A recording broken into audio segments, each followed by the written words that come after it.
नमस्कार दोस्तों, स्वागत करते हैं आप सभी कई वस्ती जी क्विज में। तो दोस्तों आज जो है कि बिहार डीएलएड प्रवेश परीक्षा साइंस का प्रैक्टिस सेट नंबर 2 लेके आए हुए हैं। देखिए ये आपका न्यू प्रैक्टिस सेट दिया जा रहा है जिसमें कि डेली आपको 30 क्वेश्चन दिया जाते हैं और ये आपके सिलेबस के आधार पर दिया जाता है। देखिए इससे पहले जो है कि एक प्रैक्टिस सेट आपका कंप्लीट हो चुका था, अगर नहीं देखे ज़रूर देख लीजिएगा, लिंक डिस्क्रिप्शन में दिया हुआ है। तो चलिए शुरू करते हैं। फ्रेंड आज के सेशन को लाइक करके आप सभी शेयर ज़रूर कर दीजिएगा और जो भी चैनल पर अवेलेबल है पहली बार आए चैनल को जरूर सब्सक्राइब कर घंटी को प्रेस कर लीजिएगा ताकि जब भी बिहार डीएलएड से संबंधित क्लास हो तो नोटिफिकेशन आप सभी को प्राप्त हो जाए। तो चलिए शुरू करते हैं। आज का पहला क्वेश्चन है कि शरीर के तापमान को नियंत्रित करता है।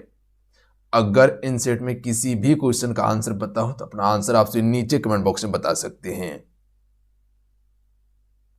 राइट आंसर ऑप्शन में भी हो जाएगा हाइपोथैलेमस। याद रखिएगा आप सभी। देखिए शरीर के तापमान को जो नियंत्रित करता है वो हाइपोथैलेमस करता है। याद रखिएगा आप सभी।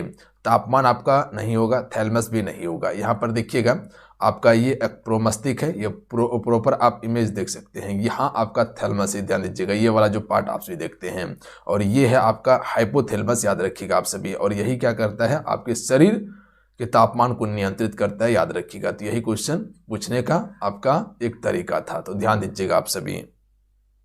आइए अगला क्वेश्चन देख लीजिएगा। गेहूं का कीट डैश के कारण से होता है। जो गेहूं का कीट रोग जो है ये किसके कारण से होता है? राइट आंसर हो जाएगा ऑप्शन नंबर बी, कवक के कारण से। याद रखिएगा आप सभी। Option number B correct answer होगा। अच्छा यहीं से याद रखिएगा कवक के कारण और कौन कौन सा रोग होता है, जैसे कह सकते हैं कि गंजापन जो होता है ये कवक के कारण होता है। याद रखिएगा आप सभी मुख्य रूप से।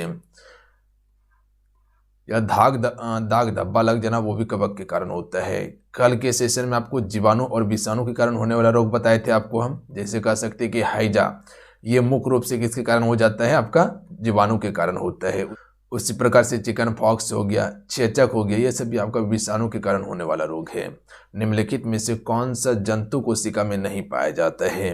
देखिए इनमें से आपको जंतु कोशिका में नहीं जो पाया जाता है वो कौन सा नहीं पाया जाता है। सबसे पहले आप समझिएगा कोशिका के बारे में। देखिए एक होता है पादप कोशिका और एक होता है जंतु कोशिका। याद रखिएगा आप सभी। तो इधर जो देख रही है जंतु कोशिका है और यहाँ जो देख रही है पादप कोशिका है। तो ये समझिएगा जो आपका जंतु कोशिका होता है ये आपका गोलाकार होता है, जबकि पादप कोशिका किस प्रकार का होता है, चौकर होता है। इस प्रकार से चौखट होता है। देखिए जंतु कोशिका में सिलिया और फ्लैजेला पाया जाता है। याद रखिएगा आप सभी। क्या पाया जाता है? सिलिया और फ्लैजेला पाया जाता है। और इसके अलावा इसमें तारक काय पाया जाता है। याद रखिएगा आप सभी। और जो आपका पादप कोशिका होता है इसमें आपका कोशिका भित्ति होता है, प्लस में लवक होता है। याद रखिएगा आप सभी। तो ये आपका लवक इसमें पाया जाता है। बाकी बात देखिए केंद्रक दोनों में रहता है, कोशिका झिल्ली दोनों में रहता है, माइटोकॉन्ड्रिया दोनों में रहता है, राइबोसोम दोनों में रहता है, गोल्जी बॉडी दोनों में रहता है और राजधानी दोनों में रहता है। तो नहीं कौन कौन सा है? तो कोशिका भित्ति और लवक, ये आपका जंतु कोशिका में नहीं है। अब आइए समझिएगा क्वेश्चन क्या कहना चाह रहा था, अभी तुरंत बना लीजिएगा कि निम्नलिखित में से कौन सा जंतु कोशिका में नहीं पाया जाता है। तो याद रखिएगा लवक जो है ये जंतु कोशिका में नहीं, ये पादप कोशिका में पाया जाता है। ध्यान दीजिएगा आप सभी। कौन कौन सा बताएं आपको पादप कोशिका में जो लवक पाए जाते हैं? तो लवक 3 प्रकार का है। एक अवर्णिक लवक है जिसे हम ल्यूकोप्लास्ट कहते हैं, एक वर्णिक लवक है जिसे क्रोमोप्लास्ट कहा जाता है, और एक आपका हरित लवक है जिसे क्लोरोप्लास्ट कहा जाता है। याद रखिएगा आप सभी। देखिए क्लोरोप्लास्ट जो आप सभी देख रहे हैं इसी के तहत जो है कि प्रकाश संश्लेषण के द्वारा पौधे क्या करता है, अपना भोजन तैयार करता है। और बाकी बात अवर्णिक लवक की बात किया जाए तो वह आपका रंगहीन लवक होता है, यानी कि उसमें रंग नहीं होता है, जो कि पौधे की जड़ में पाया जाता है। और बाकी बात वर्णिक लवक की बात किया जाए जिसे हम सभी क्रोमोप्लास्ट कहते हैं, इससे क्या होता है जैसे कि फल का रंग जो आप सभी देखते हैं इसी के कारण आपको देखने के लिए मिलता है। तो हमें उम्मीद है कि आप ये वाला पॉइंट को समझ लिए होंगे, क्योंकि यहाँ से क्वेश्चन बनने का प्रबल संभावना रहेगा। डायरेक्ट यहाँ से क्वेश्चन बनेगा कि निम्न में से कौन सा जो है कि पादप कोशिका या जंतु कोशिका का भाग नहीं है। तो अगर ये 2 से 3 पॉइंट रहेगा याद तो आराम से बना लीजिएगा प्रश्न को, 1 नंबर आराम से मिल जाएगा। अगला है आकाश का नीला रंग किसका परिणाम है। देखिए फ्रेंड, जितने भी आपसे मेरे साथ में जुड़े हुए हैं, आपसे सेशन को जरूर लाइक करते चलिएगा। आपका एक लाइक मोटिवेट कराता है। तो देखिए, आकाश का नीला रंग जो होता है ये आपका परिकिरणन के कारण होता है, याद रखिएगा आप सभी। क्योंकि आपको पता है कि पृथ्वी पर क्या है, आपका 71% जल है, याद रखिएगा, जबकि स्थल की बात किया जाए तो 29% है। तो यही जल के परिकिरण के कारण जो है कि आपको आकाश नीला दिखाई देता है। तो याद रखिएगा आप सभी। अच्छा, अवर्तनांक का प्रमुख घटना कौन सा है? तो कह सकते हैं कि जैसे एक गिलास है और इसमें पानी दे के उसके बाद जो है कि चम्मच डालिएगा तो देखिएगा आपको टेढ़ा दिखाई देगा दूर से। तो ये क्या है, अवर्तनांक का ही मुख्य कारण है। कह सकते हैं कि जैसे एक मछली मारने वाला है, अगर समुद्र या पोखर में मछली को देखा तो उसे निशाना कहाँ लगाना चाहिए? तो मछली से जस्ट थोड़ा सा नीचे लगाना चाहिए, क्योंकि अवर्तनांक के कारण जो चीजें आपको वास्तविक दिखाई दे रहा है वो वास्तविक होता नहीं है। तो याद रखिएगा, ये अवर्तनांक का कारण है। परावर्तन का कारण क्या है? कह सकते हैं कि प्रकाश आ रहा था, उसके बाद जो है कि फिर जिस दिशा से आया उसी दिशा में मुड़ गया प्रकाश, वो क्या है, आपका परावर्तन है। अगला है, विषाणु द्वारा जंतुओं में उत्पन्न होने वाला रोग कौन सा है? चलिए, क्वेश्चन 5 पर आप भी ध्यान दीजिएगा और इस क्वेश्चन का आपसे राइट आंसर कीजिएगा। मुख तथा खुर रोग, ये जो होता है आपका विषाणु के कारण होने वाला मुख्य रूप से रोग है, मुख और खुर रोग। अगला है, निम्नलिखित में से कौन सा एक धात्विक खनिज है? देखिए, आप सभी को जितने अभी प्रश्न बता रहे हैं ये सारे अति महत्वपूर्ण प्रश्न एक्सपेक्टेड है और हर प्रश्न को आप याद जरूर कीजिएगा। प्लस में जो एक्स्ट्रा चीजें हम बताएंगे उसे कॉपी में नोट डाउन करते चलिएगा। अगर आप सभी सीरियस स्टूडेंट हैं तो इतना काम पर डे जरूर कर लिया कीजिए। और देखिए, मेरा कोशिश रहता है कि आपको बेहतर कंटेंट दिया जाए, वही दिया जाए जो एग्जाम की दृष्टि से इंपॉर्टेंट हो और एग्जाम में पूछा जाता हो। तो ये मेरा एक बिल्कुल कोशिश रहता है। चलिए, इस क्वेश्चन का राइट आंसर कीजिएगा आप सभी। तो निम्नलिखित में से कौन सा एक धात्विक खनिज है? तो बॉक्साइट जो है ये आपका धात्विक खनिज है, जबकि ये आपका सेडस्टोन, माइका और पोटास ये सभी आपका धात्विक खनिज नहीं है, याद रखिएगा आप सभी। बॉक्साइट एल्युमिनियम का एस्क है, तो याद रखिएगा आप सभी।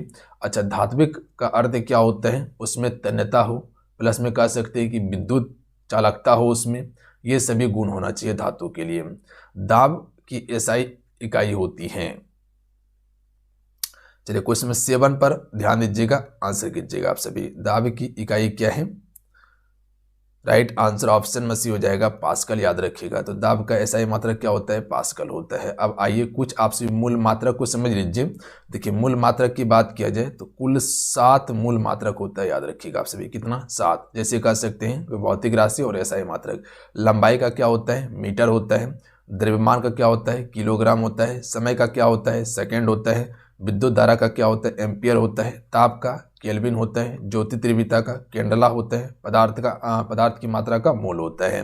तो इसको आप याद जरूर कर लीजिएगा, यहाँ से एक प्रश्न बनता है, ध्यान दीजिएगा आप सभी। तो 1 नंबर बिल्कुल आराम से मिल जाएगा अगर इसको याद कर लेते आप सभी। तो लंबाई का मीटर, द्रव्यमान का किलोग्राम, समय का क्या हो जाएगा? सेकेंड, विद्युत धारा का एम्पियर, ताप का क्या हो जाएगा? केल्विन और ज्योति तीव्रता का कैंडला, पदार्थ की मात्रा का मोल हो जाता है।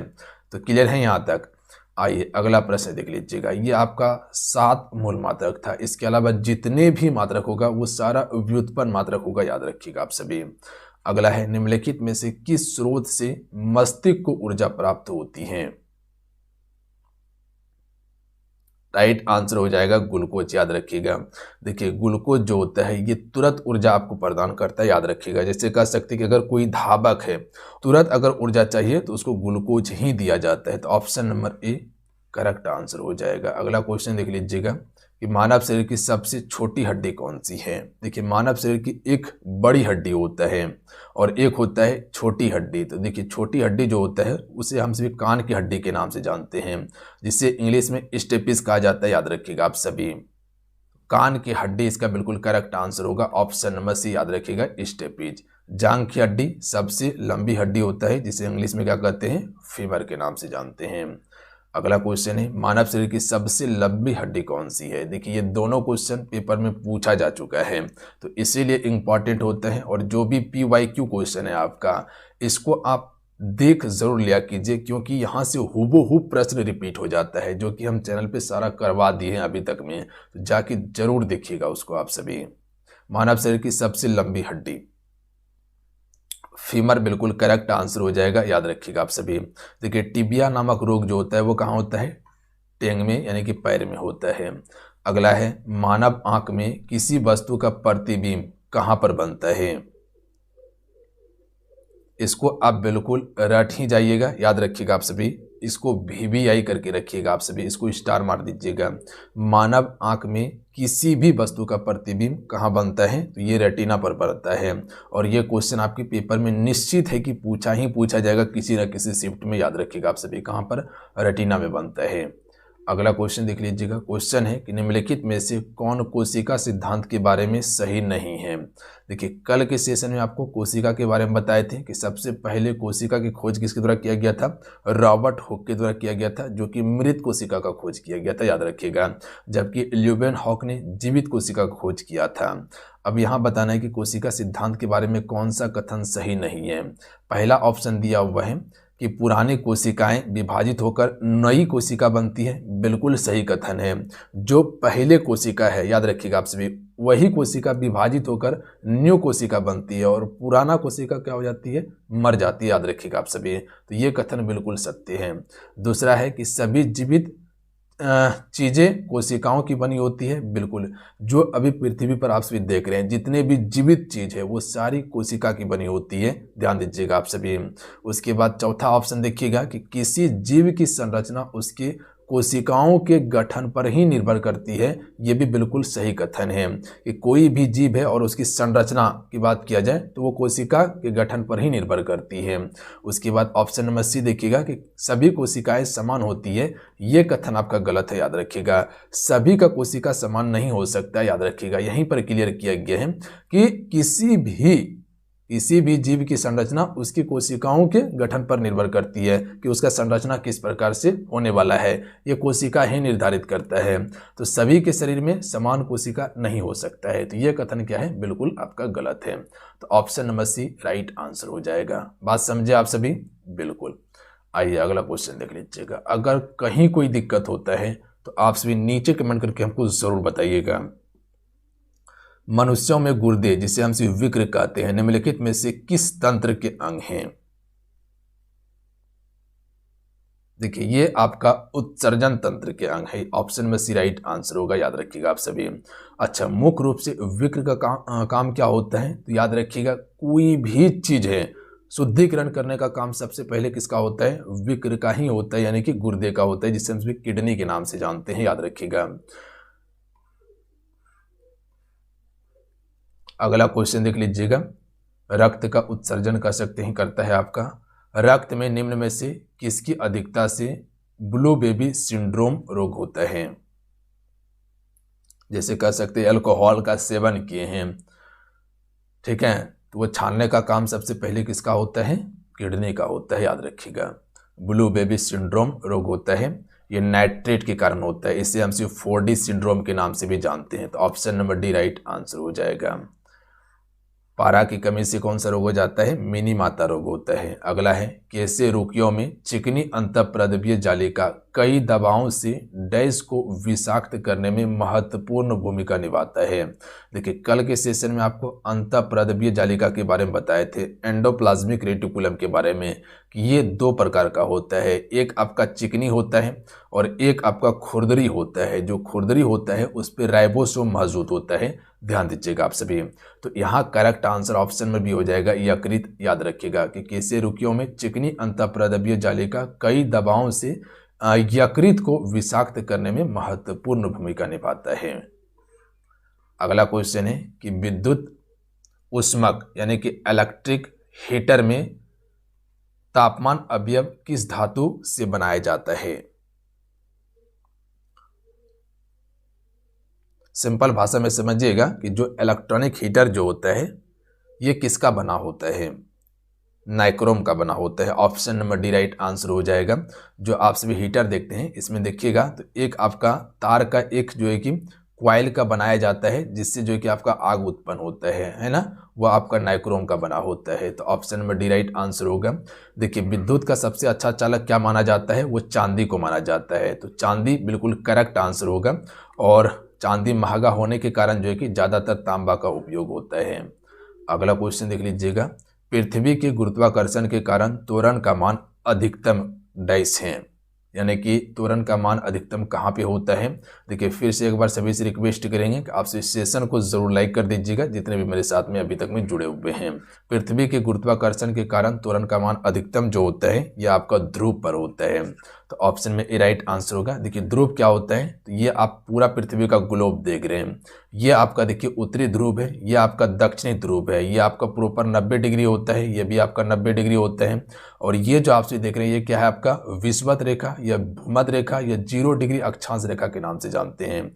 और इसे हम सभी किस नाम से जानते हैं, देशांतर रेखा कहते हैं, या 0 डिग्री हम सभी कह सकते हैं कि देशांतर भी कहा जाता है। इसे याद रखिएगा, आप सभी ग्रीनविच के नाम से भी जाना जाता है। तो ध्रुव पर जो है कि आपका गुरुत्वीय त्वरण का मान क्या होता है, अधिकतम होता है। मानव शरीर में रुधिर का पीएच मान कितना होता है, यानी कि रक्त का पीएच मान कितना होता है, 7.4 होता है। ये क्वेश्चन ऑलरेडी पूछा गया है, तो डी करेक्ट आंसर होगा। अब आइए कुछ पीएच मान आपको बताते हैं। देखिए सबसे पहले ये समझिए, जो पीएच स्केल होता है वो आपका 0 से लेके 14 तक होता है। याद रखिएगा आप सभी, 0 से लेके 14 तक होता है। अगर 7 की बात किया जाए तो अगर यहाँ पर कोई भी चीज़ का मान आता है तो ये आपका उदासीन होता है। इससे अगर कम रहे, 7 से कम रहे, यानी कि 0 से लेके अगर 7 के बीच में रहे, ठीक है, इससे 7 से कम ही तो वो आपका अम्लीय होगा, 7 से अधिक रहे तो वो क्षारीय होगा। अब यहाँ समझिएगा आप सभी, शुद्ध जल का पीएच मान कितना होता है, 7 होता है, यानी कि ये उदासीन है। सिरका का पीएच मान कितना होता है, तो 2.4 से लेके 3.4 तक होता है सिरका का पीएच मान। अगर शराब की पीएच मान की बात किया जाए तो 2.8 से लेके 3.8 तक होता है। दूध का पीएच मान कितना होता है, 6.4 से लेके 6.6 होता है। समुद्र जल का पीएच मान कितना होता है, 8.4 ही होता है, याद रखिएगा।